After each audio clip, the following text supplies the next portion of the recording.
বর্তমান আমলেও যারা দায়িত্ব নিয়েছেন, এই সরকারে এমপি মন্ত্রী হচ্ছেন, আমরা হচ্ছেন, বড় বড় দায়িত্ব পেয়েছেন, তাদের ব্যাপারেও বর্তমান সরকারকে আহ্বান করব যে আপনারা সরকারের অর্থের হিসাব নেন, ওনাদের ব্যাংকের স্টেটমেন্ট থেকে শুরু করে ওনাদের আয় উপার্জনের খতিয়ান নেন, যেটা পাবলিক করা উচিত। এবং যখন বিদায় নেবেন তখন একটা জিনিস করা উচিত, একইভাবে করা উচিত।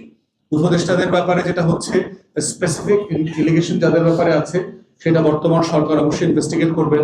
দুদক আছে, ইতিমধ্যে এর আগে অনেকগুলো অভিযোগ এসেছে, অমুক উপদেষ্টা দুর্নীতিবাজ তমুক, কিন্তু এগুলো হচ্ছে পত্রিকার রিপোর্টের উপর ভিত্তি করে কাউকে তো দুর্নীতিবাজ বলার সুযোগ নেই।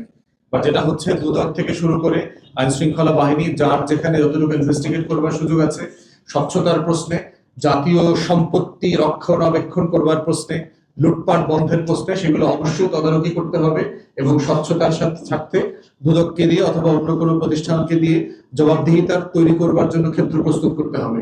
তো ইতিমধ্যে মাননীয় প্রধানমন্ত্রী ঘোষণা দিয়েছেন যে দুর্নীতিবাজকে ডিল করবার জন্য অথবা দুর্নীতি বন্ধ করবার জন্য উনি খুবই টাফ ভূমিকা পালন করবেন।